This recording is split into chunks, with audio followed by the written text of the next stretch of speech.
even, no even here, guys. Once again, 8 even, no even. That's a 98 even bid. 98s are trading here now. 97 halves are trading here now. Once again, 97 units are trading here, guys. 96 halves trade. 96 evens trade. 94 evens are trading. 94 evens are trading here now, guys. Once again, 4 half offer, 4 even offer, 3 halves do trade. 93 evens are trading. You know everyone's playing this on their desks, other than the people that are actually in a massive panic right now. I gotta say, I'm not in a panic because I don't care. The Qs are still at 55 bucks. So what?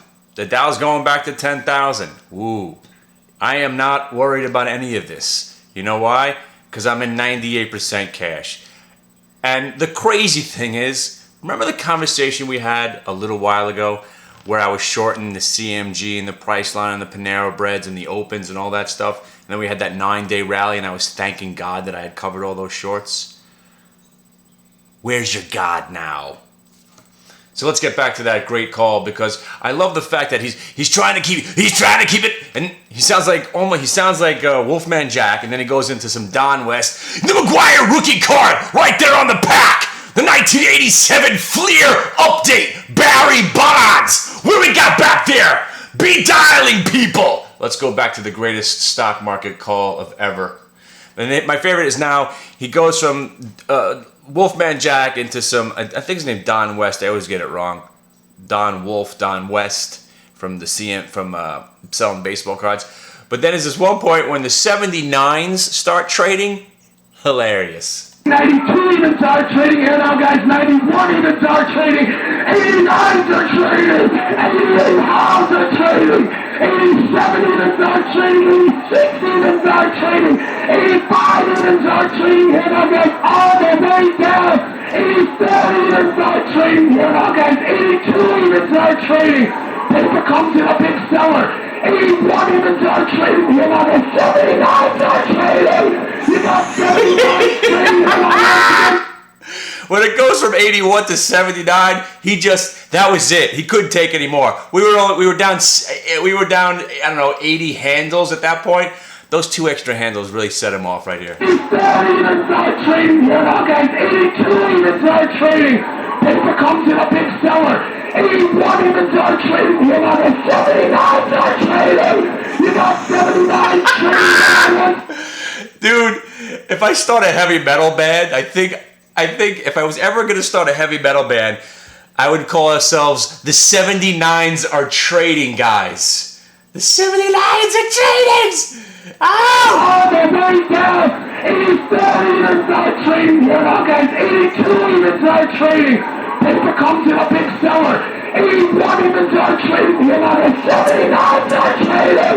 You got 79 trading here now, once again. Trading. Paper comes in a big seller. 81 evens are trading here now, guys. 79s are trading. You got 79s trading here now, once again. 78s are trading.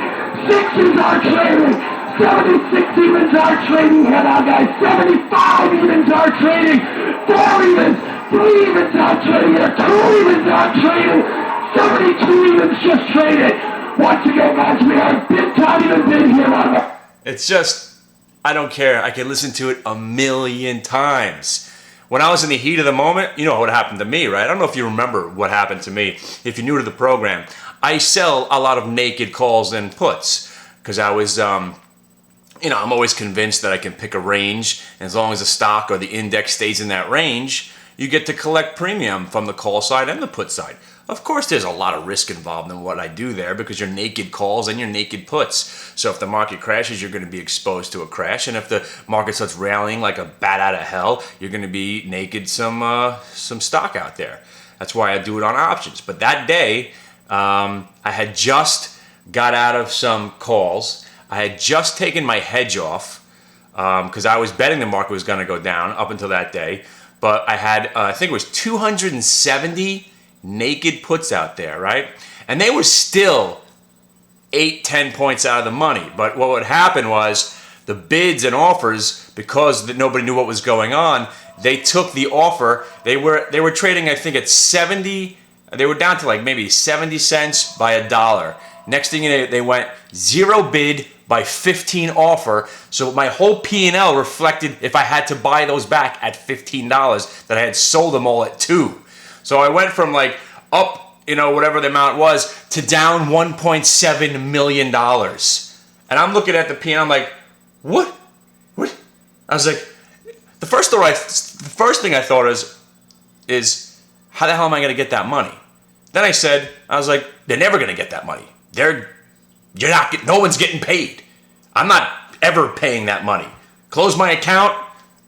You could have what's left. That's it. You're not getting that money. Whatever the case was going to happen. Whatever was going to be.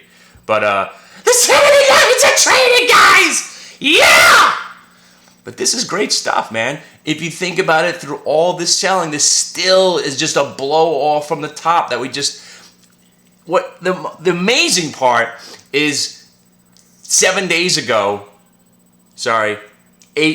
now, maybe 8.5 days ago, everything was fine. We were hitting highs. You had all the guys looking for that positive second half of the year, earnings momentum, all the guys on CNBC rolling them all out, all positive energy, nobody saying anything. Next day, we have Dow down 200 and something, NASDAQ sheds, 85 at one point, and suddenly sentiment changes on a dime. It's incredible. And nobody wants to call it a bull market. Nobody wants to call it a bear market. The best market right now is cash. I can't express that to you enough. All right, so anyway, what I'm going to wind up doing with the Zolt, because there's no way in hell I'm watching the stock go down anymore. I mean, there's got to be a threshold where I just say, okay, this is stupid. So just in case, what I'm going to do is I'm selling my last 5,000 shares. I'm going to take this hit in my what? I can't believe what I'm looking at, really. I mean, the stock was just 40 cents away from me dumping the whole lot, and now I'm selling it for a 2.5 point loss. Doesn't make any sense. What I'm going to do, people, is I'm going to sell the stock here. And just in case they have some miracle, I'm buying 200 September 20. I'm buying 200 September 12.5 calls. You know what? For a nickel, I'll take my shot. They say something positive on the earnings report. This stock somehow pops back to 10 and change. Those will be worth at least 15 cents. So I'll triple my money. I'll make some of this back. And worst case scenario, I just lost another, couple of $1,000. It doesn't even matter at this point. But the 79s are trading, boys. And that is that. Remember, again, if you were in my office yesterday, and this is to everybody who wants to really know how and what I'm going to be providing for you guys. If you open up an account, if you come trade with us, once you're done with your training and you're able to sit with us, while these guys were sitting there debating with their technical analysis and whether or not that the market was going to make this rebound or pivot point or whatever they were talking about, I walked in. I was like, listen, guys, the sentiment right now is completely bearish. There's no reason for the market to rally. Just stick with that. Everything else is just noise. Nobody's going to want to go long in front of the jobs report. They're going to sell. Tomorrow's going to be a sell-off. We're going to give back whatever that bullshit move was in the afternoon yesterday. And now we've given it back so much. And then what happens is once we can't hold a gain from a squeeze, that starts to beget more selling. And it cascades into a nightmarish day like this. And,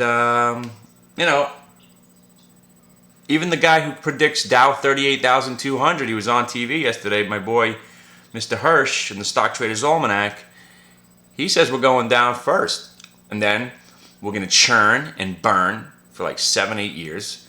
We're going to get everybody out, and then the super boom will commence. And it makes total sense. What he's saying, it's going to be the biggest faux show bro ever. And if you don't know what faux show bro is, the faux is the fake out.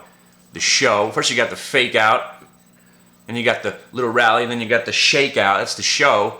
And then that third one is the breakout. And either you get foed or showed, then you got the bro. So, also, we are going to have to tone down the videos because that's going to have to remain behind the firewall. Because I know my son's kids, my son's friends are now, since we did those Rambo videos, they thought those were hilarious and they've been kind of tuning into the program every once in a while. So kids, if you're watching, don't drink and drive, and drugs are bad.